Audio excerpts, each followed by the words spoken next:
এর পাশাপাশি এই ঘটনায় মৃতদেরকে 2 লক্ষ টাকা এবং আহতদেরকে 50,000 টাকা ক্ষতিপূরণ দেওয়ার কথা ঘোষণা করা হয়েছে প্রধানমন্ত্রী ত্রাণ তহবিলের থেকে। সংসদে দাঁড়িয়ে ক্ষতিপূরণ বাড়ানোর আর্জি রাহুল গান্ধীর। নিয়ে কথা বলবো, দিব্যেন্দু ঘোষ রয়েছেন অ্যাসাইনমেন্টের। দিব্যেন্দু, প্রধানমন্ত্রী দপ্তরের থেকে ত্রাণ তহবিলের থেকে ক্ষতিপূরণের কথা ঘোষণা তো করা হয়েছে, কিন্তু এই ক্ষতিপূরণ যথেষ্ট নয় বলে মনে করছেন রাহুল গান্ধী। সাংসদ রাহুল গান্ধী এবং তিনি লোকসভার বিরোধী দলনেতা। এই মুহূর্তে লোকসভা চলছে, লোকসভার যে বাজেট অধিবেশন সেটা চলছে। সেখানে প্রধানমন্ত্রী ত্রাণ তহবিল থেকে ইতিমধ্যেই মৃতদের পরিবারকে 2 লক্ষ টাকা এবং আহতদের 50,000 টাকা ঘোষণা করা হয়েছে। কিন্তু রাহুল গান্ধী সংসদে দাঁড়িয়ে যে কথাটা বলছেন এবং কেন্দ্রের কাছে আর্জি জানিয়েছেন যে এই যে ক্ষতিপূরণের টাকা সেটা যথেষ্ট নয়, এই ক্ষতিপূরণের টাকা বাড়ানো হোক এবং আহতদের যে টাকাটা দেওয়া হচ্ছে সেটা যথেষ্ট নয়।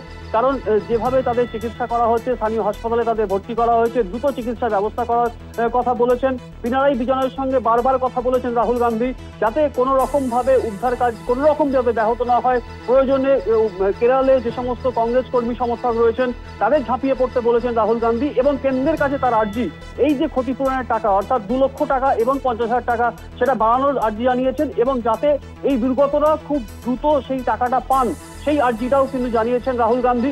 এবং যেভাবে দেশে যে প্রাকৃতিক বিপর্যয়ের ঘটনা ঘটছে, এখানে একটা জিনিস কিন্তু খুব গুরুত্বপূর্ণ, তার কারণ উত্তরাখণ্ডে যে পরিস্থিতি আমরা দেখেছি, উত্তরাখণ্ড হিমাচলে যেভাবে হরপা বান এবং সেখানে ক্ষতিগ্রস্ত হয়েছে বিভিন্ন এলাকা, আমরা কিন্তু দেখেছি যে এই যে নদী তীরবর্তী গঙ্গা তীরবর্তী যে সমস্ত এলাকা সেখানে কিন্তু বহু অবৈধ নির্মাণ হয়েছে এবং সেই অবৈধ নির্মাণের কারণে বহু সবুজ ধ্বংস করতে হয়েছে এবং সেখানে কংক্রিটের নির্মাণ করতে হয়েছে।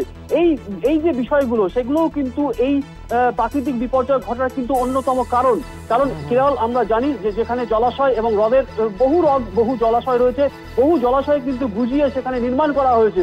এই বিষয়টা কিন্তু রাহুল গান্ধীকে মাথায় রাখতে হবে, তার কারণ রাহুল গান্ধী ওয়েনারের সাংসদ এবং যদি কোনো ধরনের এই ধরনের নির্মাণ কাজ হয়ে থাকে তাহলে সেই বিষয়টাও কিন্তু তাকে একদমই। অনেক ধন্যবাদ দিব্যেন্দু। রাহুল গান্ধীর কি বক্তব্য শোনাবো।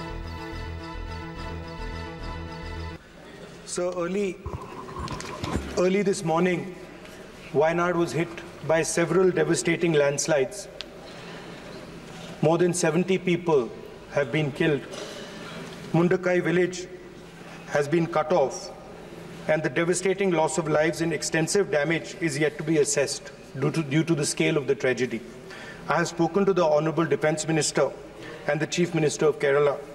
I request the Union Government to extend all possible support for rescue and medical care, immediate release of the compensation to deceased people, if that compensation can be increased as well, restore vital transport and communication lines, set up relief at the earliest, and prepare a roadmap for the rehabilitation of the affected families. Okay. Even as I speak, the threat of landslides looms over many areas in Wayanad and the Western Ghats. Our country has witnessed an alarming rise in the landslides in the last few years. There's an urgent need for mapping of landslide-prone areas and to take up mitigation measures and an action plan to address the growing frequency of natural calamities in the ecologically fragile region. Thank you.